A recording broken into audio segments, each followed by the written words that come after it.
রিয়াদে জুলাই গণ অভ্যুত্থানের বর্ষপূর্তি উদযাপন। সৌদি আরবের রিয়াদস্থ বাংলাদেশ দূতাবাসে বিভিন্ন কর্মসূচির মাধ্যমে জুলাই গণ অভ্যুত্থান দিবসের প্রথম বার্ষিকী উদযাপিত হয়। এই উপলক্ষে আজ রিয়াদে দূতাবাসের অডিটোরিয়ামে জুলাই বিয়ন্ড বর্ডার্স শিরোনামে এক অনুষ্ঠানের আয়োজন করা হয়।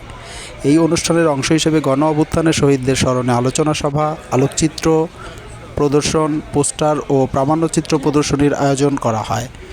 দূতাবাসের মধ্যে যে বেশিরভাগ দূষণা সক্রিয় এটি আজকে ফুটে উঠেছে। আমরা মনে করবো আগামী দিনগুলিতে এই দালালদেরকে চিহ্নিত করে দূতাবাসের যারা গণতন্ত্রে বিশ্বাস করে, স্বাধীনতা সার্বভৌমত্বের প্রতি শ্রদ্ধাশীল, তারা এই বিষয়টিকে জোর দেবেন। অ্যাম্বাসেডর ঘোষণা দিয়েছেন যে রিয়াদের চলমান যে অপহরণ, যে ছিনতাই, যে দেহ ব্যবসা এবং যেই মাদক ব্যবসার যে সর্বরাজ্য তৈরি হয়েছে তাকে অচিরেই নিয়ন্ত্রণে নিয়ে আসবেন। ওনারা সৌদি প্রশাসনের বিভিন্ন পর্যায়ে কথা বলেছেন। আমরা আশা করি এটা শুধুমাত্র কথাই বাস্তবায়ন নয়, যেন এটা কথায় যেন না থাকে, এটা যেন সঠিকভাবে বাস্তবায়ন হয়। অনুষ্ঠানে সভাপতিত্ব করেন সৌদি আরবে নিযুক্ত বাংলাদেশের রাষ্ট্রদূত মোহাম্মদ দেলোয়ার হোসেন। তার বক্তব্যের শুরুতে জুলাই গণ অভ্যুত্থানের শহীদদের শ্রদ্ধার সঙ্গে স্মরণ করে তাদের রুহের মাগফিরাত কামনা করেন এবং মাইলস্টোন স্কুল অ্যান্ড কলেজ প্রাঙ্গণে বিমান বিধ্বস্ত হয়ে প্রাণহানির ঘটনায় শোক প্রকাশ করেন ও আহতদের সুস্থতা কামনা করেন। তিনি রেমিটেন্স যোদ্ধা শিরোনামে আয়োজিত অনুষ্ঠানের বক্তব্যে অর্থনীতির চাকা সচল রাখার জন্য সৌদি আরবে বসবাসকারী রেমিটেন্স যোদ্ধাদের প্রতি কৃতজ্ঞতা প্রকাশ করেন। আপনাদের অসামান্য অবদান, কিন্তু আপনাদের প্রতি আমাদের দায়িত্ব আছে, সেই সম্বন্ধে আমরা সচেতন এবং সজাগ আছি। যেমন আপনাদের নিরাপত্তার বিষয়, সেটা নিয়ে আমরা কাজ করছি। তারপর আপনাদের যাতে আরও ইনকাম বৃদ্ধি পায়, যাতে এখানে আপনাদের যে অধিকারের বিষয় আছে সেগুলো যাতে নিশ্চিত হয়, এই ধরনের নানামুখী কর্মকাণ্ড আমরা নিয়ে যাচ্ছি। তিনি তার বক্তব্যে আরও হুঁশিয়ারি দেন, বিশেষ করে অপহরণ সহ বিভিন্ন অপরাধে যুক্ত অপরাধীদের। তিনি বলেন, সৌদি আইনি প্রশাসনকে এসব অপরাধের আন্তঃপ্রান্ত জানানো হয়েছে এবং সৌদি প্রশাসন এই বিষয়ে অনেক অগ্রগামী। রাষ্ট্রদূত সকল রেমিটেন্স যোদ্ধাদের এক হয়ে দেশের সম্মান রক্ষার্থে কাজ করতে বলেন।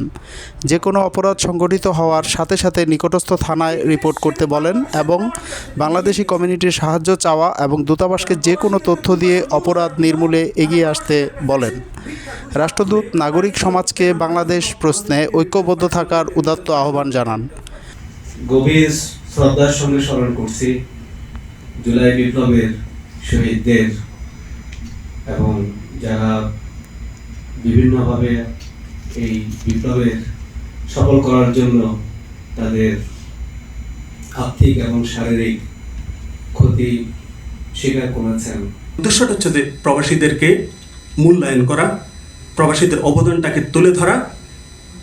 যেভাবে আমরা বাংলাদেশকে উদ্ধার করার জন্য নিজেদের জান বাজি দিয়ে আমরা সংগ্রাম করেছি, প্রবাস থেকে মিডল ইস্টের দেশগুলোতে রাজতন্ত্র কায়েম থাকার কারণে ইচ্ছা করলে অনেক কিছু করা যায় না, সেখান থেকেও প্রবাসীরা জানের মায়া করেনি।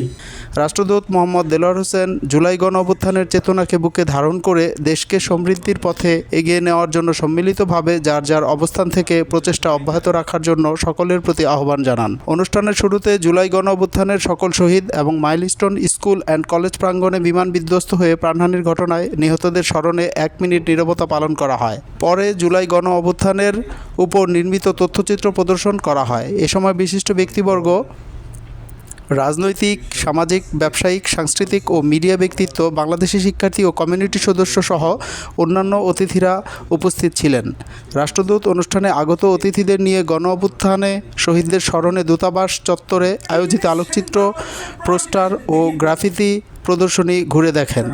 আলোচনা সভা শেষে জুলাই গণ অভ্যুত্থানে শহীদদের আত্মার মাগফিরাত, আহতদের সুস্থতা এবং দেশ ও জাতির কল্যাণে কামনা করে দোয়া করা হয়। বাংলাদেশ দূতাবাসের পক্ষ থেকে আজকে একটি অনুষ্ঠান করা হয় 26শে জুলাই স্বাধীনতা উপলক্ষে। তো আজকে আসাদুজ্জামান প্রেস সচিবের উপস্থাপনায় অনুষ্ঠানটি পরিচালিত হয় এবং রাষ্ট্রদূত বক্তব্যের মাধ্যমে শেষ হয়। এখানে প্রবাসী রেমিটেন্স যোদ্ধাদের পক্ষে কথা বলা হয় এবং এখানকার বর্তমান পরিস্থিতি নিয়ে তাদের সাথে আলোচনা করা হয়।